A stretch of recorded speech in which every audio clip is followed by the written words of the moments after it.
ETF index mutual funds నేర్చుకుని stock మార్కెట్లో రాణించాలనుకుంటున్నారా? వెంటనే ఈ నెంబర్కి కాల్ చేయండి.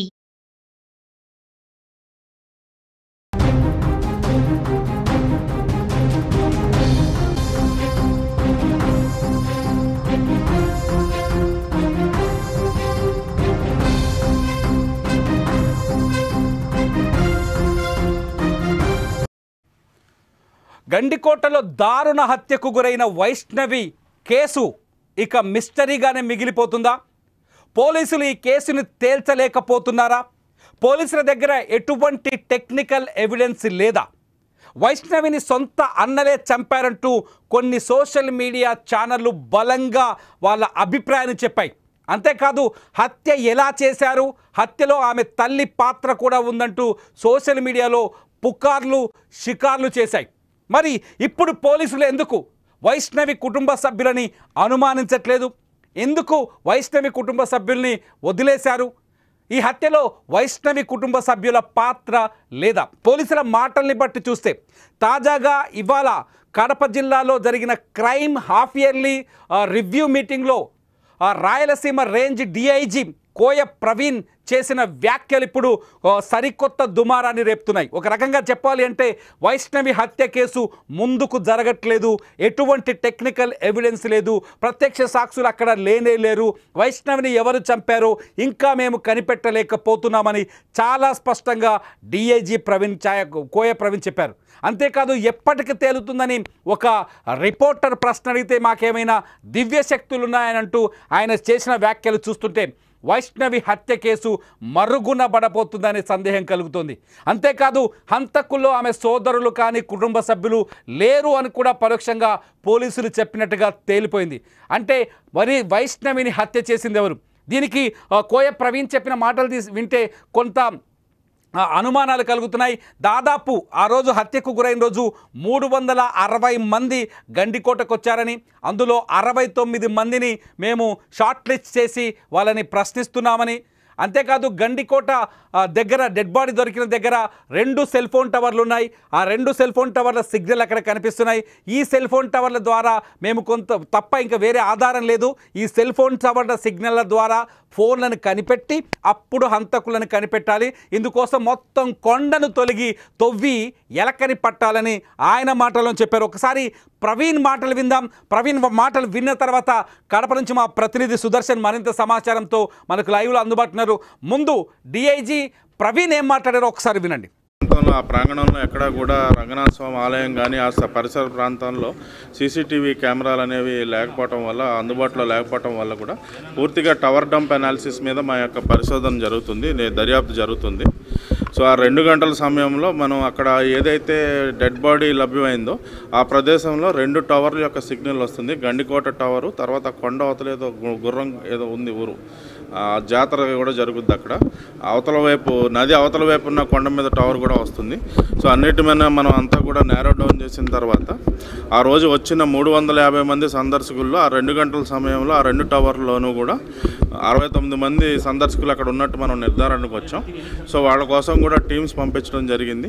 వాళ్ళందరినీ కూడా వాళ్ళు ఏ ఊర్ల నుంచి వచ్చారో అన్ని ఊర్లకి మన టీమ్స్ తిరిగి అక్కడే ప్రాథమికంగా దర్యాప్తు చేస్తూ ఉన్నారు. ఇదేమిటంటే మనకి ఇది ప్యూర్ టెక్నికల్ అనాలిసిస్ కాబట్టి ఒక విధంగా చెప్పాలంటే ఇప్పుడు మనం చేస్తున్నది ఏంటంటే హెర్క్యూలియన్ టాస్క్ అనమాట. కొండను తవ్వి ఎలుకను పట్టే క్రమం దిశగా మన యొక్క ప్రయత్నం జరుగుతుంది. ఖచ్చితంగా ఇది ఛేదిస్తాం. కాకపోతే ఏంటంటే పూర్తిగా ఎటువంటి ప్రత్యక్ష సాక్షులు కానీ ఏమీ లేకపోవటం, తర్వాత పరోక్షంగా సామాజిక మాధ్యమాల్లో అంతా కూడా కుటుంబ సభ్యుల వైపు వేలెత్తి చూపడం వల్ల ఏంటంటే మనం పూర్తిగా టెక్నికల్ మీద ఆధారపడి ఉన్నాం. అన్ని రకాలుగా మనం అన్నీ చూసిన తర్వాత అవసరమైతే కుటుంబ సభ్యుల మీద కూడా మనం విచారిస్తాం. ఇది డీజీపీ డిఐజీ కోయ ప్రవీణ్ చెప్పిన వ్యాఖ్యలు. డిఐజీ చెప్పిన మాటలను బట్టి చూస్తే ఇప్పటి వరకు ఇంకా కొండలో తవ్వకం మొదలు కాలేదు, ఎటువంటి ఎవిడెన్స్ దొరకలేదు. అంతేకాదు వైష్ణవిని చంపింది ఎవరో అనే విషయంలో ప్రాథమిక దర్యాప్తు కూడా పూర్తవ్వలేదు, ప్రాథమికంగా సాక్ష్యాల సేకరణ కూడా పూర్తవ్వలేదని చాలా స్పష్టంగా అర్థమవుతుంది. కానీ కొన్ని మీడియా ఛానల్ కావచ్చు, మీడియా సంస్థలు కావచ్చు, చంపేసిన అన్నలే అంటూ వాళ్ళ ఫోటోలు వేస్తూ వాళ్ళ వీడియోలు వేస్తూ చాలా ప్రచారం చేశాయి. ఆ ప్రచారం పైన పోలీసులు ఇంతవరకు ఎటువంటి క్లారిటీ ఇవ్వట్లేదు, వాటిపైన కూడా మాట్లాడట్లేదు. మరి ఎవరు చంపారు? మరి వైష్ణవిని చంపిందెవరు? అంత కిరాతకంగా రంగనాథస్వామి ఆలయం వెనకాల ఉన్న చెట్ల పొదల్లో ఆమెని హత్య చేసి ఆమె శరీరం పైన ఉన్న దుస్తులను తొలగించి ఆమె శరీరం పైన గోళ్లతో ఘాట్లు పెట్టి అంత కిరాతకంగా చంపిన హంతకులు ఎవరు? ఇది కక్షపూరితమైన హత్య, లేకపోతే అమ్మాయిని టార్గెట్ చేసి చంపారా, లేకపోతే ఇందులో పరువు హత్య అనే చర్చ ఒకటి తీసుకొచ్చారు. ఇప్పుడు పరువు హత్య చర్చకి ఇక్కడ ఆస్కారం కనిపించట్లేదు. చంపింది కుటుంబ సభ్యులనే చర్చ తీసుకొచ్చారు, ఇక్కడ కుటుంబ సభ్యులకు ఆస్కారం కనిపించట్లేదు.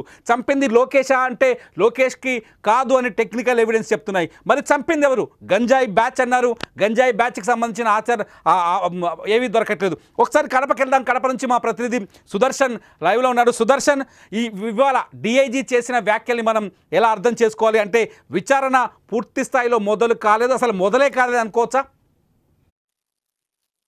పోలీసుల మాటల్లో స్పష్టంగా ఒకటే కనిపిస్తుంది, నిర్లిప్తత, నిస్సహాయత కనిపిస్తూ ఉంది. మేము కొండను తవ్వి ఎలకలు పట్టాల్సిన పరిస్థితి వస్తుంది అంటున్నారు. ఆయన మరో వ్యాఖ్యలు కూడా చేశారు. అక్కడ ప్రత్యక్ష సాక్షులు లేరు, సీసీ ఫుటేజ్ లేవు. అంటే హత్య జరిగిన ప్రతి చోట సీసీ ఫుటేజ్లు ఏమీ ఉండవు. ఎవరైనా హత్య చేయాలనుకున్న వాళ్ళు ఒక నిర్మానుష్యమైనటువంటి ప్రదేశంలో ఎలాంటి ఎవిడెన్స్ దొరకకుండానే చేయాలన్నదే ప్లాను. అయితే వాటన్నిటినీ ఛేదించి హంతకులు ఎవరో పట్టుకోవడమే పోలీసుల విధి. కానీ ఈ రోజు మాకు అవి లేవు ఇవి లేవు అంటూ సాకులు చెప్పే ప్రయత్నం పోలీసులు చెప్తున్నారా అన్న ఒక విమర్శలు అయితే బలంగా వినిపిస్తూ ఉన్నాయి. ఎందుకంటే అన్ని ఎవిడెన్సెస్ ఉంటే, ప్రత్యక్ష సాక్షులు సీసీ ఫుటేజ్ లో ఉంటే మీరు మేమైనా ఎవరు చంపారనేది నిర్ధారించవచ్చు, పెద్ద విషయం కాదు. కానీ ఇంత ఇంత ఇంత ఫోర్స్ ను పెట్టుకొని, ఇంత టెక్నికల్ సపోర్ట్ ను పెట్టుకొని, ఇంత యంత్రాంగాన్ని పెట్టుకొని ఆ కేసును ఛేదించాలి అంటే ఇలాంటి ఏవీ లేని సమయంలో కూడా ఏదో ఒక క్లూను పట్టుకొని అన్ని కోణాల్లో విచారించి హంతకులను పట్టుకోవడమే పోలీసుల విధి. ఈరోజు వాళ్ళే నిస్సహాయతను వ్యక్తం చేస్తూ ఉన్నారు. మేము ఇంత చిన్న కేసుకు కొండను తవ్వాల్సి వస్తుంది అంటున్నారు. ఇంకొక మాట కూడా, దివ్యశక్తులతో కనిపెడితే పోలీసుల పని ఏముంటుంది? ఇంకా నిజానికి అది చాలా నిర్లక్ష్యపు వ్యాఖ్య. దివ్యశక్తులు ఉంటున్నాయా మా దగ్గర ఏమన్నా కనిపెట్టడానికి అంటే? అన్ని కేసులను దివ్యశక్తులతోనే చేస్తున్నారా?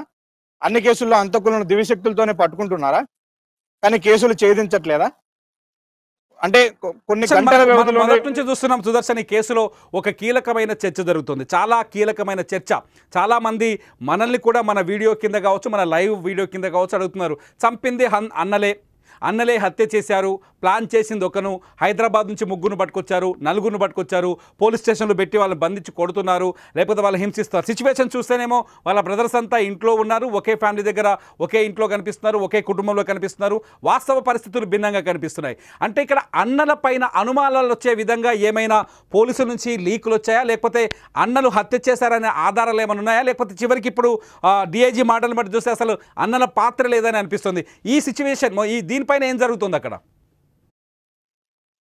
ఖచ్చితంగా కుటుంబం పైన అనుమానాలు కలగడానికి 100% పోలీసులే కారణం. ఎందుకంటే డిఐజీ ఆ రోజు సంఘటనా స్థలాన్ని పరిశీలించిన రోజే ఎవరైతే మైనర్ బాలికను గండికోటకు తీసుకెళ్లాడో తన ప్రియుడు లోకేష్, అతనికి నిర్ముఖమాటంగా క్లీన్ చిట్ ఇచ్చారు.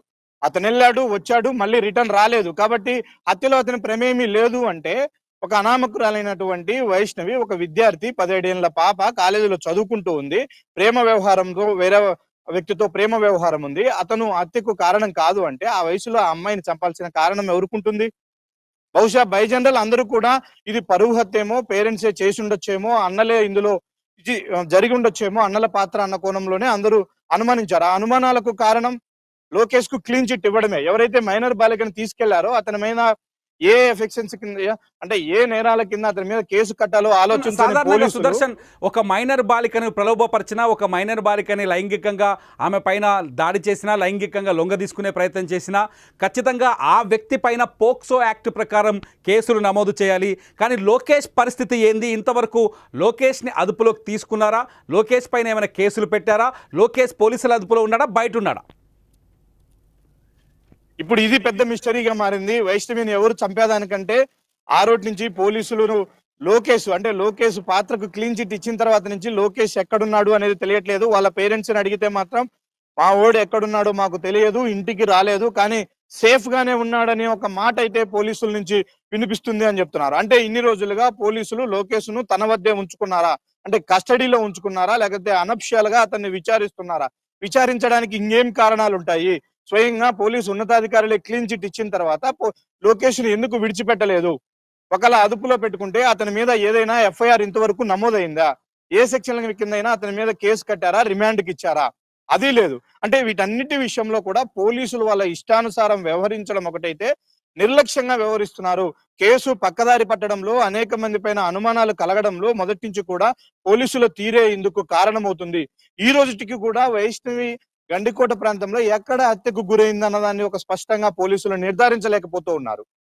అంటే ఇవన్నీ మేము ముందే చెప్పాల్సిన అవసరం లేదు, ఇన్వెస్టిగేషన్ పూర్తయినాక చెప్తామనొచ్చు. మరి లోకేష్ విషయాన్ని ఎందుకు ముందే నిర్ధారించారు మీరు? ఇన్వెస్టిగేషన్ పూర్తయినంత వరకు కూడా ఎవరు పాత్ర ఉందన్నది దాచిపెట్టొచ్చు కదా, ఇన్వెస్టిగేషన్ లో తర్వాతే చెప్పొచ్చు కదా. అంటే ఇదంతా లోకల్ గా చర్చ జరుగుతుందా ప్రజల్లో ఇదంతా? 100% ఇదే చర్చ జరుగుతూ ఉంది. ఖచ్చితంగా ఏదో జరిగింది, పోలీసులు ఇంకేదో జరిగిందని క్రియేట్ చేసే ప్రయత్నం చేస్తున్నారు. ఖచ్చితంగా పోలీసులు తొక్కిపెట్టే ప్రయత్నం చేస్తున్నారు కేసును. కేసు పక్కదారి పట్టడానికి పోలీసుల తీరే కారణము. ఇందులో రాజకీయ నాయకుల ప్రమేయం ఉందా అన్న కోణంలో కూడా జిల్లాలో చర్చ జరుగుతుంది. సుదర్శన్, ఇక్కడ ఒక చర్చ. సాధారణంగా ఒక కేసు దాదాపు 12 రోజులు జూలై 14వ తేదీన దారుణ హత్యకు గురైంది. హత్య జరిగిన తర్వాత కొన్ని సీసీటీవీ ఫుటేజ్లు బయటకు వచ్చాయి. అందులో లోకేష్ వైష్ణవిని బండి మీద తీసుకొచ్చిన విజువల్స్ మనకు కనిపించాయి. అంతేకాదు లోకేష్ అక్కడి నుంచి తిరిగి వెళ్ళిపోతున్న విజువల్ మనకు కనిపించింది. గుర్తు తెలియని వ్యక్తులు అక్కడ కార్లలో వచ్చిన విజువల్స్ కనిపించాయి. చాలా ఆధారాలు ఉన్నాయి, టెక్నికల్గా ఆధారాలు కనిపిస్తున్నాయి. కానీ ఇప్పుడు పోలీసులు చెప్తున్నారు కేవలం tower, police phone signal tower తప్ప వేరే ఆధారం లేదని చెప్తున్నారు. అంతేకాదు ఇక్కడ డిలే అయ్యే కొద్దీ ఆటోమేటిక్గా పొలిటికల్ పవర్ ఏదో పనిచేస్తుంది వెనకాలని ఒక చర్చ కూడా జరుగుతుంది. ఇదంతా పక్కన పెడితే నిజంగా గండికోటలో గతంలో ఇటువంటి హత్యలు జరిగిన సందర్భాలు ఉన్నాయా? గతంలో జరిగిన హత్యలను ఛేదించడానికి ఇంతే సమయం పట్టిందా? పోలీసుల ఇన్వెస్టిగేషన్ మొత్తం తప్పుదారి పట్టింది అనే అనుమానాలు ఏమైనా కలుగుతున్నాయా? పూర్తిగా పక్కదారి పట్టిన మాట వాస్తవం. ఇక్కడ జిల్లాలో కూడా అదే చర్చ జరుగుతూ ఉంది. ఆధారాలు దొరికాయి, సాయంత్రం లోపల చెప్తామన్నటువంటి పోలీసులు ఎందుకు మాట మార్చారు, ఎందుకు విచారణను పక్కదారి పట్టించారు అనే క్వశ్చన్ ఇంటా బయట కూడా వినిపిస్తూ ఉంది. చాలా మంది పోలీసు డిపార్ట్మెంట్ లోనే కానిస్టేబుల్ చాలా మంది తమ నిస్సహాయతను చెప్తూ ఉన్నారు. పిల్లిని సంకలో పెట్టుకుని ఊరంతా ఎతుకుతున్నాం మేము, కానీ ఎవరి మీద అయితే అనుమానాలు వస్తున్నాయో వారిని ధైర్యంగా విచారించలేని పరిస్థితి మాకు ఎదురవుతూ ఉంది, మా ఉన్నతాధికారుల తీరు ఆ విధంగా ఉంది అంటూ కూడా డిపార్ట్మెంట్ లోనే ఒక చర్చ జరుగుతుంది ప్రస్తుతం. ఇప్పుడు డిఐజీ చెప్పిన మాటల్లో అక్కడ 2 సెల్ ఫోన్ టవర్స్ సిగ్నల్స్ వస్తూ ఉన్నాయి. అందులో ఒక సెల్ ఫోన్ సిగ్నల్ లో అక్కడ ఒక జాతర జరిగింది, జాతరలో ఎక్కువ మంది మొబిలైజ్ అయ్యారు జనాలు, కాబట్టి వాళ్ళందరినీ కూడా అనుమానించాలి, వాళ్ళందరి మొబైల్స్ ను కూడా మనం టెక్నికల్ గా ప్రాసెస్ చేయాల్సి ఉంటది, వాళ్ళందరినీ పిలిచి విచారించాల్సి ఉంటది, కాబట్టి ఆలస్యం అవుతుంది. ఇది కొండలాగా మారడానికి 2 సెల్ ఫోన్ సిగ్నల్స్ అక్కడ మ్యాచ్ అవడము, అందులోనూ ఒక సెల్ ఫోన్ టవర్ లో ఒక పెద్ద గ్యాదరింగ్, పీపుల్ గ్యాదరింగ్, అంటే జాతర లాంటి ఒకేషన్ జరిగింది కాబట్టి అందులో పీపుల్ గ్యాదరింగ్ అయింది, ఎక్కువ మొత్తంలో ఉన్నారు, వాళ్ళందరినీ కూడా ఇప్పుడు విచారించాల్సి వచ్చింది, అందుకు ఆలస్యం అవుతుంది. 350 మందిని మొత్తం గుర్తించాము, త్వరలో 300 మంది విచారణ అయిపోయింది, ఇంకొక 50 మంది విచారణ ఉంది. అందులో ఇంకొకటి ప్రధానంగా వాళ్ళు పోలీసులు ఇప్పటి వరకు నిర్ధారించుకొని బలంగా చెప్తున్నది, హత్య జరిగిన సమయంలో ఏదైతే 12 నుంచి 1 గంట వరకు గండికోటలో వైష్ణవిని అంతకులు హతమార్చారు అని భావిస్తున్నారో ఆ టైంలో కేవలం 60 నుంచి 65 మంది మాత్రమే టూరిస్టులు గండికోటలో ఉన్నారు అన్న ఒక నిర్ధారణకు వచ్చారు. మరి అంతటి టూరిస్ట్ ప్లేస్ లో 60 మంది లేని ఒక నిర్మానుష్య ప్రాంతానికి తీసుకెళ్లి ఆ అమ్మాయిని అంత పట్లపగలు అంత దారుణంగా హత్య చేశారా? హత్య చేసే ప్రయత్నంలో వైష్ణవి నుంచి ఎలాంటి వ్యతిరేకత రాలేదా? ఆ అమ్మాయి ప్రతిఘటించే ప్రయత్నం చేయలేదా? అరవలేదా? అరిస్తే అవి ఎవరు వినలేదా? ఎలాంటి ఫోటో ఎవిడెన్స్ కానీ ఎక్కడ హత్య జరిగిందో తెలుసుకుంటే అక్కడ కొంతలో కొంత క్లూస్ దొరికే అవకాశం ఉంటది. అంటే హత్య జరిగిన ప్లేస్ వేరు, డెడ్ బాడీ దొరికిన ప్లేస్ వేరు, హత్య మరో చోట చేసి డెడ్ బాడీని ఇంకో చోట తెచ్చి పడేశారు అనుకోవచ్చా? అటువంటి సందేహాలు ఏమైనా ఉన్నాయి ఇందులో? 100% ఉన్నాయి, 100% ఉన్నాయి. ఖచ్చితంగా నిందితులు పక్కదారి పట్టించడం కోసమే కేసును ట్రాప్ చేశారు. చాలా అనుభవం కలిగినటువంటి ఎక్స్పర్ట్సే ఇందులో వాళ్ళని ఒక నరహంతకులు అని చెప్పవచ్చు, అంత క్రైమ్ చరిత్ర ఉన్నటువంటి వాళ్ళే దీన్ని పాల్పడింటారు, సంఘటనా స్థలంలో ఉని ఉంటారు అన్న అనుమానాలు కూడా ఉన్నాయి. ఎందుకంటే రంగనాయక స్వామి ఆలయం ఏదైతే చర్చించుకుంటూ ఉన్నామో అందులో ఆ అమ్మాయి థింగ్స్ అన్ని కూడా దొరికాయి, ఆ అమ్మాయి వస్తువులన్నీ కూడా అక్కడక్కడ పడి ఉన్నాయి. అంటే రంగనాయక స్వామి ఆలయంలో అంతకులు ఆ అమ్మాయిని గుర్తించారు, ఆ అమ్మాయిని బ్యాగ్ ఒకవైపు ఇసిరేశారు, మరోవైపు తోసేశారు, ఆ అమ్మాయి ఓని ఇంకో చోట పడిపోయింది, క్యారీ బ్యాగ్స్ అమ్మాయి తీసుకెళ్ళినటువంటి క్యారియర్ పక్కన పడిపోయింది, అక్కడి నుంచి ఆ అమ్మాయిని అక్కడే భయంకరంగా కొట్టారు, దాడి చేశారు, అక్కడి నుంచి బాడీని తీసుకెళ్లి వెనక వైపు దాచుంటారు అన్నది పోలీసులు ఎక్స్పెక్ట్ చేశారు. But it is completely bullshit. ఇది మొత్తం కూడా పక్కదారి పట్టించే ప్రయత్నం జరిగింది. ఇప్పుడు ఈ క్రైమ్ సీనే పోలీసులు పరిగణలోకి తీసుకోవట్లేదు. ఎందుకంటే అక్కడ ఒక చిన్న క్లూ కూడా పోలీసులకు ఇప్పటి వరకు దొరకలేదు. కాబట్టి ఇవన్నీ కూడా క్రైమ్ ను పక్కదారి పట్టించడానికి, అంటే నేరం జరిగినటువంటి ప్రాంతాన్ని గుర్తించకుండా పక్కదారి పట్టించే ప్రయత్నంలో భాగంగానే హంతకులు ఆ వస్తువులను తెచ్చి అక్కడ పడేశారు.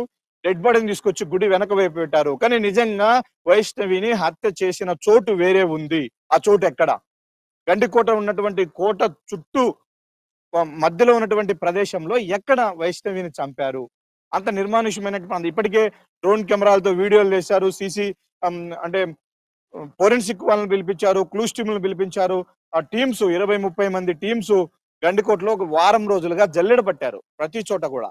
అయితే ఎక్కడ కూడా కోట లోపల హత్య జరిగినటువంటి ఒక చిన్న ఇన్సిడెంట్, అంటే చిన్న క్లూ కూడా పోలీసులు గుర్తించలేకపోయారు. ఇంతకు కోట లోపలే హత్య చేశారా వైష్ణవిని, లేదంటే రహస్య మార్గం ఏదైతే ఉందో అక్కడ బయటే చంపేసి అమ్మాయిని తీసుకొచ్చారా అనడానికి ఇక్కడ ఇంకొక అనుమానం. అంత టైం లేదు అసలు.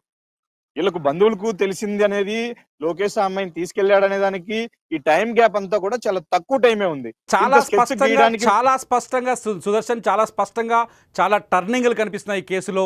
ఒక రకంగా చెప్పాలంటే ఇక్కడ లోకేష్ అనే వ్యక్తి ఆ బాలికని గండికోటకు తీసుకురావటం వల్ల, ఆ బాలిక ఎవరితోనో ప్రేమలో పట్టడం వల్ల ఆ బాలిక సమాజం ముందు ఇప్పుడు చనిపోయిన తర్వాత కూడా దోషిలా కనిపిస్తుంది. ప్రేమించడం తప్పు అనే భావనతో ఈ వీడియో చూస్తున్న వాళ్ళందరూ కామెంట్ చేయండి వీడియో కింద. ప్రేమించడం తప్పు అనే భావనతో ఆ అమ్మాయిని నిందితురాలుగానో లేకపోతే తక్కువగా చూస్తున్నారో కనిపిస్తుంది. కానీ ఇక్కడ ఒక కీలకమైన విషయాన్ని మర్చిపోతున్నారు. ఒక బాలిక టూరిస్టు ప్రాంతంలో, గండికోట వంటి సురక్షితమైన టూరిస్టు ప్రాంతంలో ఒక బాలిక, ఇంటర్ చదువుతున్న బాలిక దారుణ హత్యకు గురైంది. ఆ బాలికను హత్యను ఛేదించడంలో పోలీసులు విఫలమవుతున్నారనే పాయింట్ ఇక్కడ రైజ్ అవుతుంది. ఇక్కడ మేమంటున్నాం వైష్ణవికి న్యాయం జరిగేది ఎప్పుడు అంటున్నాం. ఒకసారి సుదర్శన్ దగ్గరికి వెళ్దాం. సుదర్శన్, నిజంగా ఇక్కడ సెక్యూరిటీ వైఫల్యం ఉంది అని చెప్పొచ్చా? గండికోటకి ఇదొక ఆంధ్రప్రదేశ్లో కీలకమైన టూరిస్ట్ ప్లేస్. ఇక్కడ సెక్యూరిటీ వైఫల్యం ఉంది. ఇక్కడ హత్యలు జరిగితే కనీసం గుర్తించలేము. ఒక బాలికను తీసుకొచ్చి, సహజంగా ప్రేమికులు వస్తుంటారు టూరిస్ట్ ప్లేస్లోకి, జంటలు వస్తుంటాయి, వ్యక్తిగతంగా కావచ్చు లేకపోతే ఆ ప్రాంతాన్ని విహరించడానికి. ఇటువంటి ప్రాంతంలో హత్యలు జరిగితే పోలీసులు తేల్చలేరు. సెక్యూరిటీ లేదనుకోవచ్చా? ఇక్కడ 100% సెక్యూరిటీ లేదు. పోలీసుల వ్యాఖ్యల ద్వారానే అది అర్థమవుతుంది. మైనర్ బాలికలకు రూములు ఇవ్వద్దు అంటూ మేము ఇప్పుడు నిషేధాజ్ఞలు పెట్టాము అంటున్నారు. ముందు ఏమైంది ఆ జాగ్రత్త? అంటే మైనర్ అమ్మాయిలు కూడా అక్కడికి వస్తున్నారు, వాళ్ళ ప్రేమికులతో వచ్చి రూములు తీసుకుంటున్నారు, యథేచ్ఛగా రూముల్లో జరుగుతుంది. అసలు గండికోట టూరిస్ట్ ప్లేసా, వ్యభిచారం జరిగే ప్లేసా అన్నది ఇప్పుడు అందరూ కూడా విమర్శిస్తూ ఉన్నారు. ఎందుకంటే ఎక్కడెక్కడి నుంచో వచ్చేటువంటి పర్యాటకులకు ఈ ప్రాంతం యొక్క గొప్పతనం తెలియాలి. గండికోటలో ఎవరైనా ఒక కోట లాంటి ప్రాంతంలో గైడ్స్ ఉండాలి. ఇక్కడ జరిగింది, ఇది పలాని రాజుల కాలంలో నిర్మించింది, దీనికి ఇలాంటి చారిత్రక నేపథ్యం ఉందన్నట్టు ఎక్స్ప్లెయిన్ చేసేటువంటి గైడ్స్ ఉండాలి. కానీ బయట నుంచి దూర ప్రాంతాల నుంచి వచ్చేటువంటి టూరిస్టులకు ఇక్కడ గండికోట ప్రాంతంలో ఏం సందేశం ఇస్తున్నారు స్థానిక పోలీసులు కానీ స్థానిక యంత్రాంగం కానీ? చుట్టూ రిసార్ట్ల పేరుతో రూములు, మైనర్ల ఎవరితో వస్తున్నారో తెలియదు. మేము యాంకర్ గారు ఇంకొక విషయం కూడా చెప్పాలి ఇక్కడ క్లియర్ గా. పోలీసులు ఆ రోజు రిసార్ట్లలో రూములు బుక్ చేసుకున్న వాళ్ళ వివరాలు తీశారు. అందులో చాలా సంచలన నిజాలు, ఒళ్ళు గగురుపరిచే విషయాలు బయటకు వస్తున్నాయి. ఫ్రెండ్ భార్యతో ఒక కాంట్రాక్టర్ అనంతపురం నుంచి వచ్చాడు, రూమ్ తీసుకున్నాడు. ఒక కాలేజీ అమ్మాయి ఇంకొక అబ్బాయితో వచ్చింది, రూమ్ తీసుకుంది. ఎక్కడ ఎలాంటి ప్రూఫ్స్ తీసుకోరు, ఎలాంటి ఐడి అడగరు, ఎలాంటి వివరాలు అడగరు. ఎవరితో అయినా రావచ్చు, రూములు తీసుకోవచ్చు. ఏం జరుగుతుంది? స్పష్టంగా సుదర్శన్ చాలా స్పష్టంగా కనిపిస్తుంది. గండికోట ఈ హత్య కేసు తర్వాత గండికోట కొంత అన్సెక్యూర్డ్ ప్లేస్గా పబ్లిక్లోకి వచ్చే అవకాశం కనిపిస్తుంది. ఒక రకంగా చూస్తే మనం బద్నాం చేస్తున్నామని ఫీల్ అవ్వచ్చు, పోలీసులు కావచ్చు, ఈ వీడియో చూసేవాళ్ళు కావచ్చు. కానీ ఒక బాలిక గండికోట టూరిస్ట్ ప్లేస్లో స్వేచ్ఛగా తిరుగుతుంటే ఆమెను కిడ్నాప్ చేశారా లేకపోతే అటకాయించారా, చంపింది ఎవరు అనేది ఇంతవరకు తేల్చకపోవడం, నిజంగా వైష్ణవికి న్యాయం జరిగేది ఎప్పుడు, వైష్ణవిని కాపాడేది ఎప్పుడు? Sudarshan, thank you very much మాతో జాయిన్ అయినందుకు. ఇది వైష్ణవిని హత్య చేసింది ఎవరు, వైష్ణవికి న్యాయం జరిగేది ఎప్పుడు, వైష్ణవి అనే ఒక బాలికను దారుణంగా హత్య చేస్తే ఆ కేసును తేల్చలేరా? వైష్ణవిని రెండో కోణంలో చూడొద్దు. ఇక్కడ వైష్ణవిని ఒక అమ్మాయిలా చూడండి, ఒక తల్లికి బిడ్డలా చూడండి, ఒక తండ్రికి కూతురులా చూడండి, ఒక కుటుంబ సభ్యురాలుగా చూడండి. వైష్ణవి ఒక కుర్రాడితో అక్కడికి వెళ్ళడం తప్పు కావచ్చు, కానీ ఆ తప్పు పెద్ద తప్పు కాదు, హత్య చేసేంత తప్పు కాదు. అక్కడికి వెళ్ళిన తర్వాత ఆ అమ్మాయిని తీసుకెళ్లిన కుర్రారు హత్య చేయలేదు, లోకేష్ అనే వ్యక్తి తీసుకెళ్ళిన హత్య చేయలేదని అర్థమవుతోంది. సో లోకేష్ అక్కడి నుంచి వెళ్ళిపోయినట్టుగా పోలీసులే ఆ విషయాన్ని రూల్డ్ అవుట్ చేశారు. సో చంపిందెవరు? పోనీ కొంతకాలం కుటుంబ సభ్యులు చంపారని కొందరు వాదించారు. కుటుంబ సభ్యులు చంపినట్టుగా కొన్ని మీడియా సంస్థలు, ఛానళ్ళు ఏకంగా వీడియోలు కూడా చేశాయి, అనౌన్స్మెంట్, బ్రేకింగ్ న్యూస్లు కూడా వేసాయి. కానీ ఇవాళ పోలీసులు చెప్తున్న మాట ప్రకారం చూస్తే అమ్మాయిని చంపిందెవరో ఇంతవరకు తేలలేదు. ఎటువంటి సాక్ష్యం దొరకలేదు, ఎటువంటి టెక్నికల్ ఎవిడెన్స్ దొరకలేదు.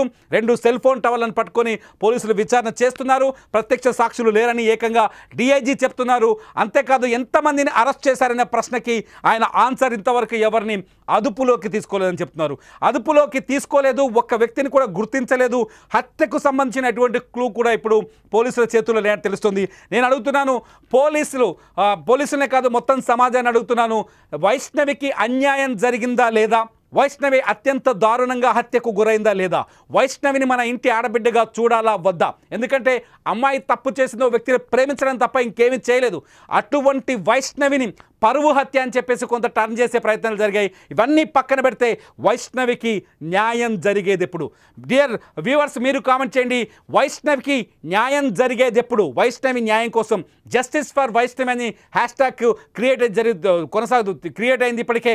సో వైష్ణవికి న్యాయం జరిగేది ఎప్పుడు అని మీరు మాట్లాడండి. వైష్ణవికి సంబంధించిన విషయంలో మీరు మీ అభిప్రాయాన్ని వీడియో కింద టైప్ చేయండి. చూస్తూనే ఉండండి వైష్ణవి హత్య కేసులో కీలక అప్డేట్స్ కోసం సుమన్ టీవీ డిజిటల్ లైవ్.